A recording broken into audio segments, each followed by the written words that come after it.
What's up, YouTube? This is Too Raw for TV. So before I get into this video, I want to give a big shout out to the brother Clayton Phillips for the $14 donation via the PayPal. Much respect to him for showing love to the channel. So I got this video request, and that is they wanted me to give my top 10 favorite single season teams to watch. Top 10 favorite. Not the top 10 greatest single season teams. Not that.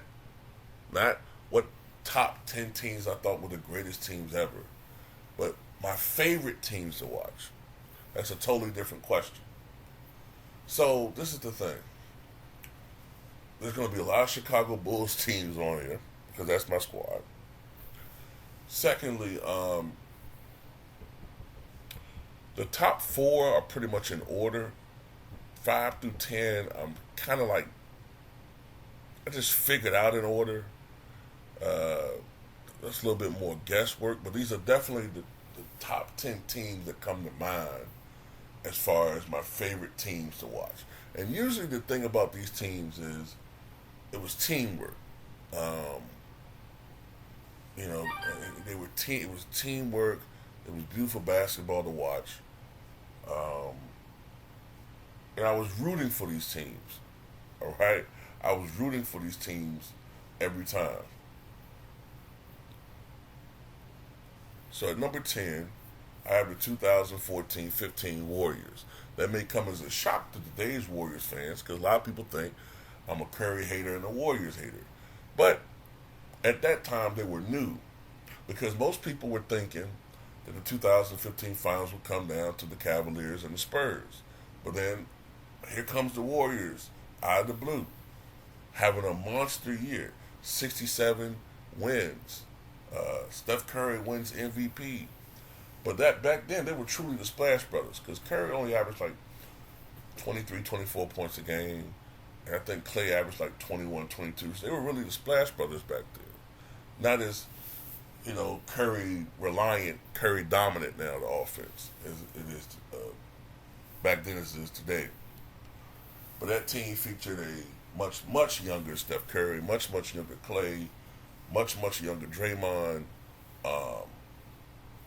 They had that great bench with Livingston, Barboza.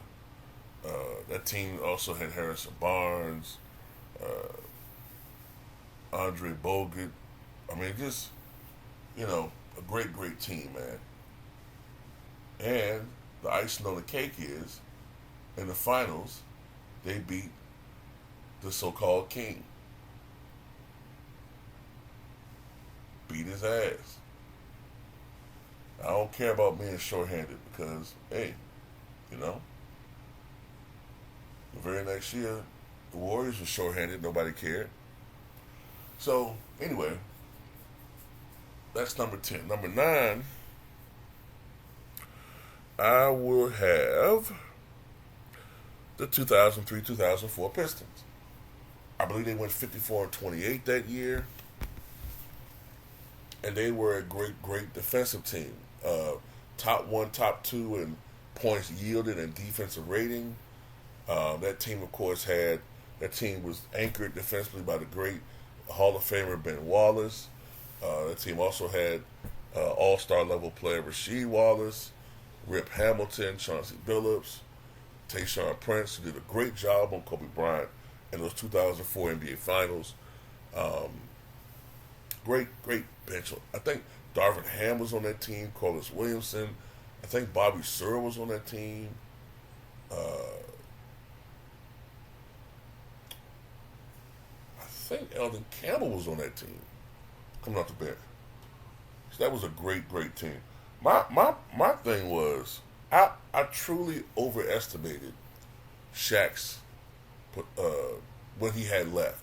I knew Shaq was injured. I knew he had the foot problem. But I thought Shaq was saving himself for the finals and would come out and give it all he got, man.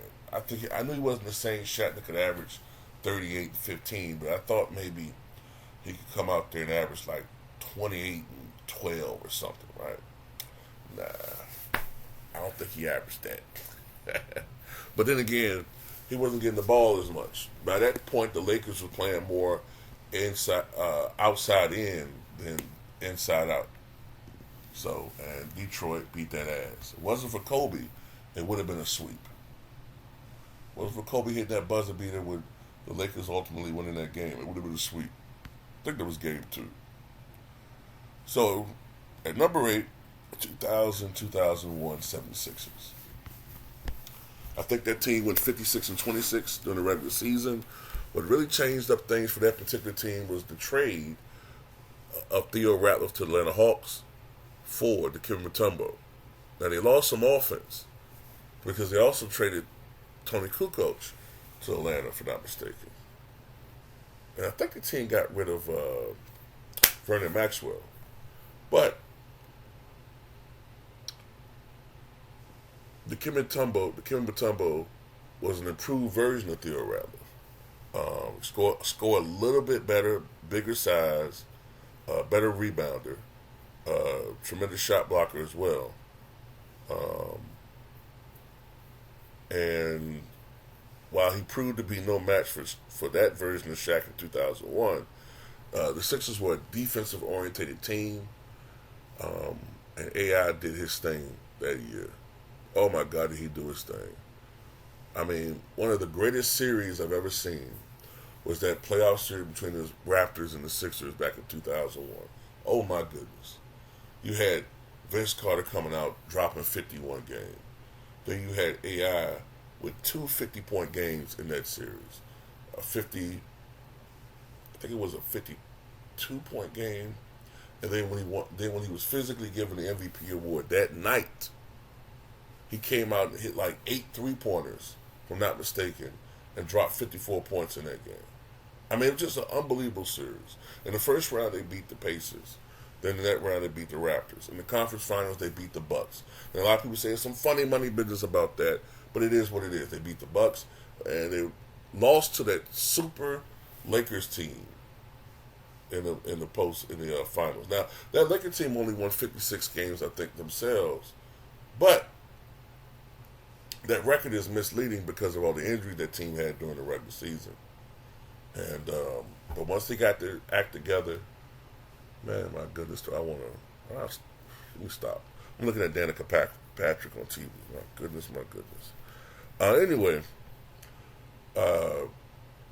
once they got that act together and Phil Jackson finally benched Ron Harper for Derek Fisher, that was all she wrote. But anyway, that was one of my favorite teams to watch, man, the 2001 76ers. Number 7, I got the 95 Rockets. You know what I'm saying? Just because of the road they had to travel to get to where they had to go.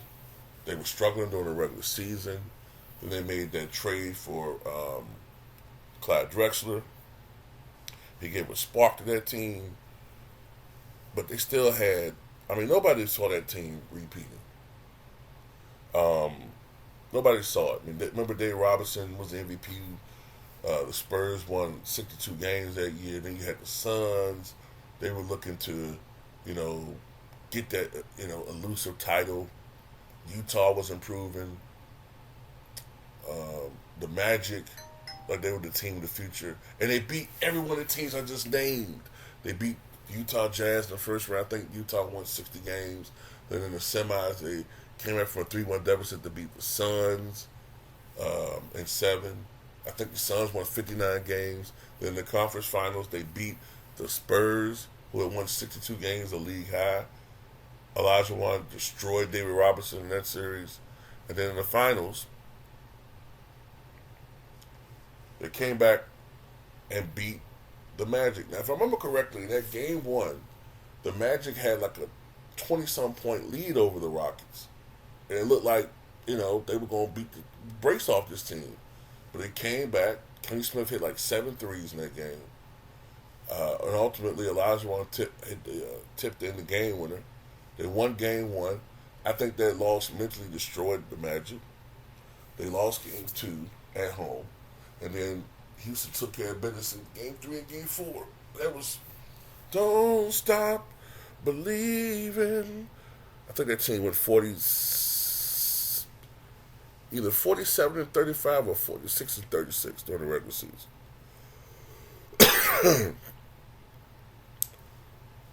So at number 6, I have the 2010-2011 Chicago Bulls. All right. Now, it's very bittersweet to think about that team, man, today, but that team won 62 games. They had a tremendous defense. They were second in the NBA in points yielded, 91.3. Number one defensive rating in the NBA, 100.3. And what could have been, man.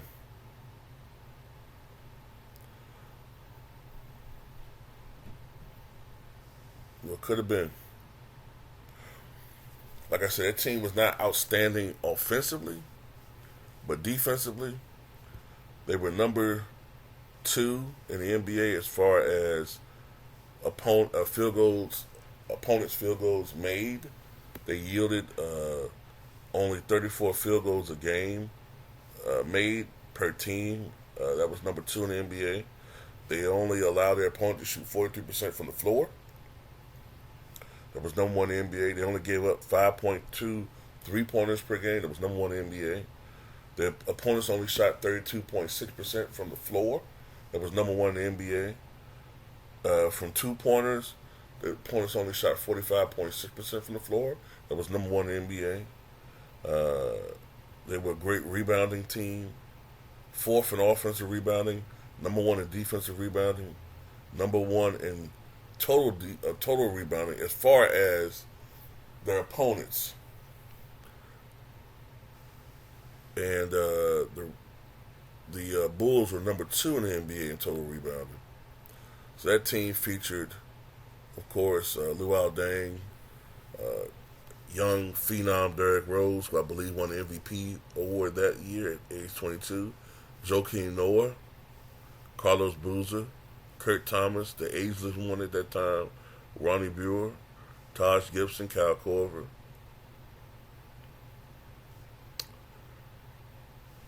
C.J. Watson. Yeah, that was a team, man, that could have really did something, man. Perhaps, I mean, when you look at the talent level, you say, nah, I don't know if they can do it, but if it wasn't for that Miami Heat team, that super team,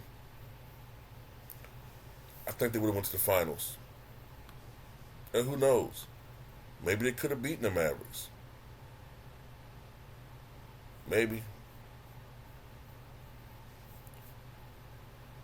At number 6, I have the 2020-21 Milwaukee Bucks.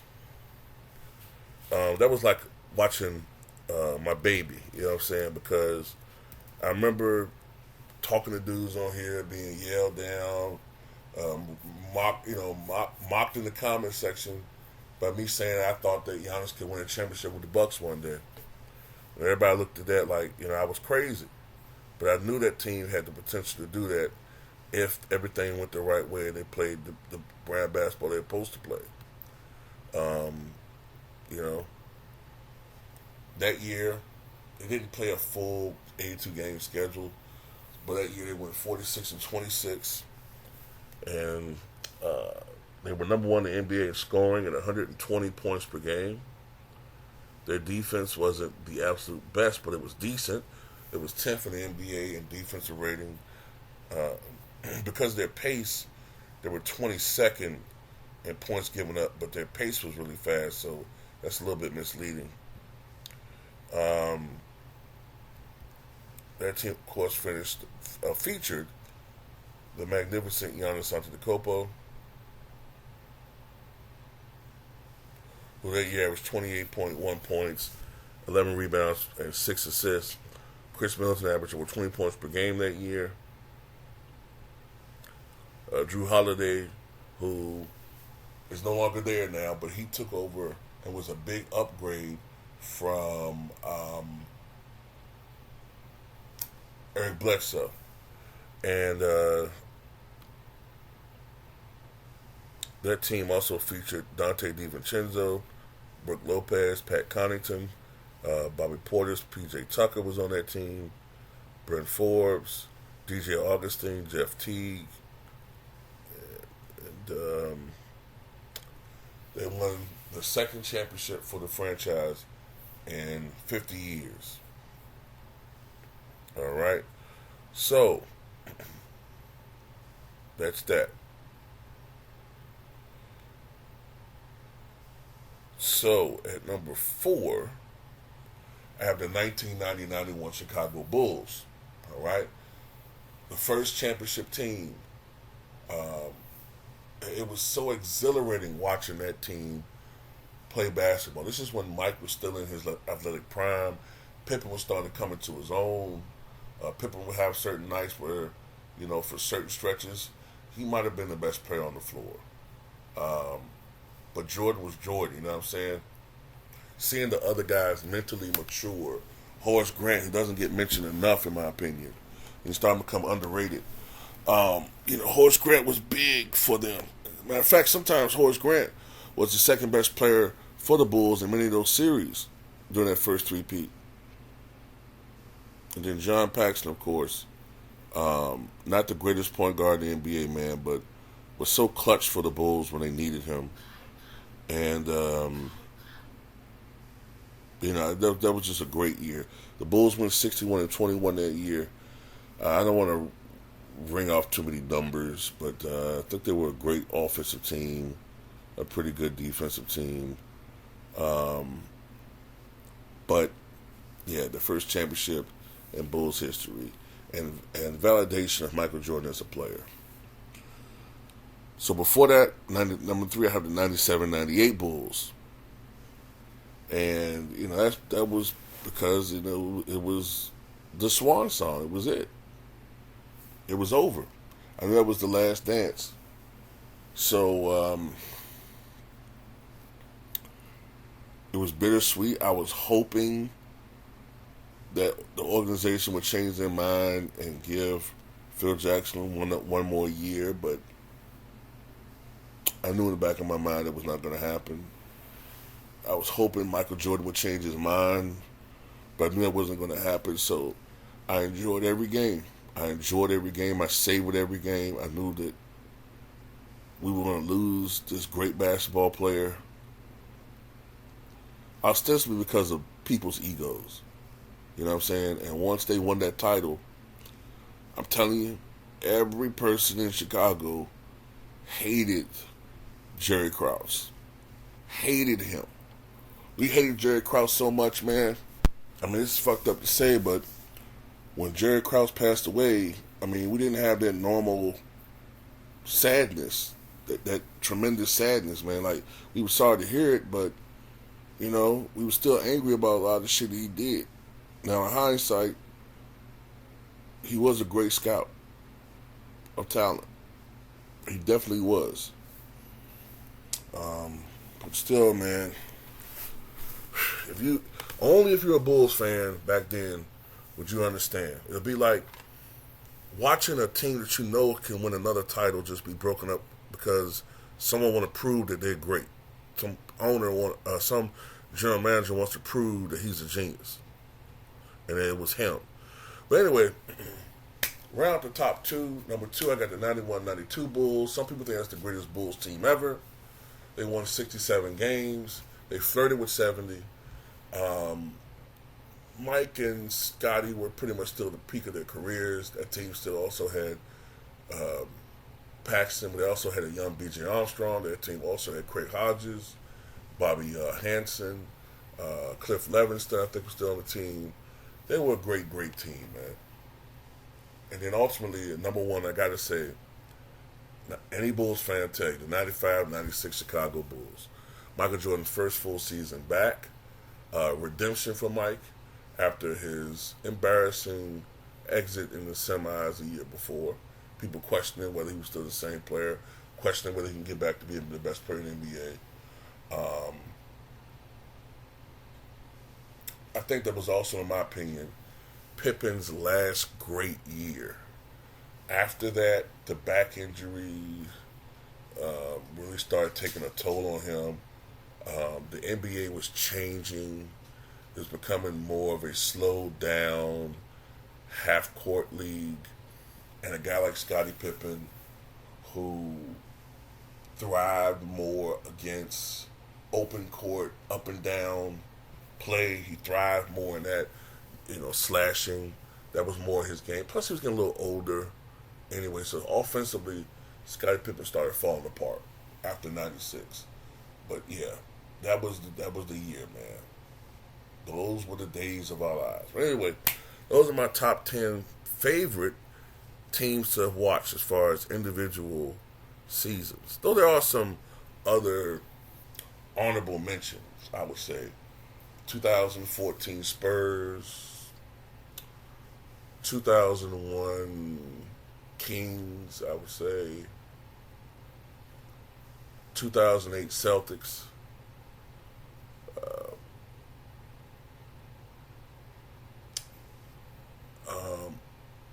I actually rather enjoyed watching the '97 Suns team. I think when Rex Chapman and them was there. But that's about it. Tell me what you guys think.